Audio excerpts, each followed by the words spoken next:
Uma questão uma dúvida que acho que muita gente tem é como que eu desconfio que eu tenho apneia? Você falou agora há pouco do ronco, né? Às vezes a pessoa bebe um pouco a mais, tem um relaxamento da musculatura e aumenta o ronco, né?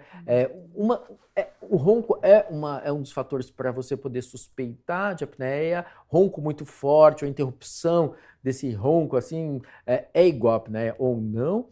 E se eu, por exemplo, moro sozinho, durmo sozinho, não sei se eu ronco ou não, como que eu começo a desconfiar que eu posso ter apneia? Então a gente tem duas entidades. Os que moram sozinhos e os que moram com alguém. Os que moram com alguém, o companheiro ou o filho vai observar a pausa respiratória. É aquele momento que tu...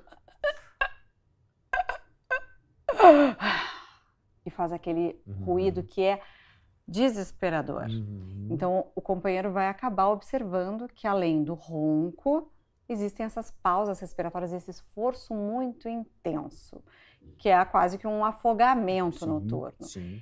E aí, quem realmente mora sozinho, um dos sinais, e é uma coisa muito comum no consultório, porque as pessoas chegam e, acho que eu não tenho apneia. Eu ronco. O ronco não significa apneia. O ronco é um estágio de um...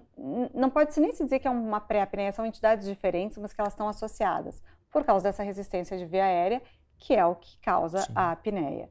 Mas aí ele fala, eu ronco, eu durmo na casa de um amigo, às vezes ele diz que eu ronco bastante. E aí o que vem é muito da clínica.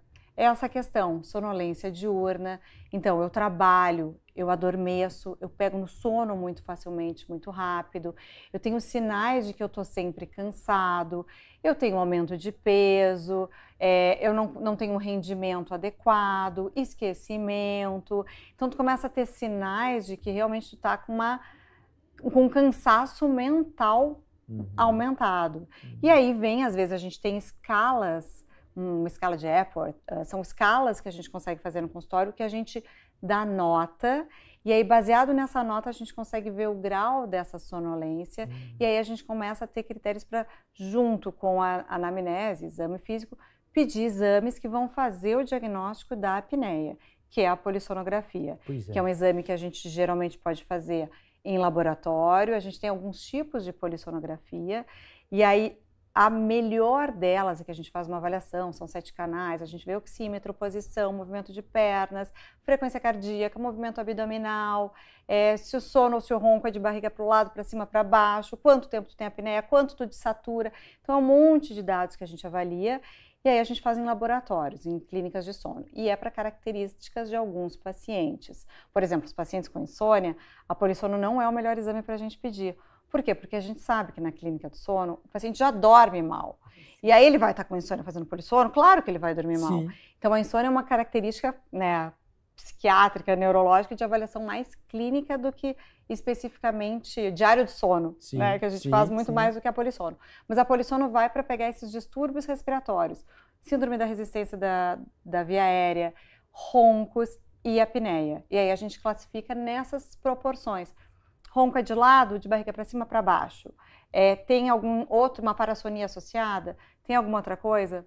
Essa. Quando a gente vai para casa, a gente pode fazer domiciliar, acompanhada por um técnico, que a gente chama de polissono 2, ou a 13 e a 4, que são as domiciliares com níveis bem menores de avaliação de exames. E que aí essas a gente acaba pedindo para menos pacientes, ou pacientes que já têm uma coisa de apneia, que eu quero ver, por exemplo, o CPAP, se está funcionando ou não. Então, alguns tipos de polissono a gente vai caracterizando conforme for a história e a necessidade da investigação desse paciente. Mas, basicamente, a apneia, o diagnóstico é feito com a polissonografia associada à história clínica.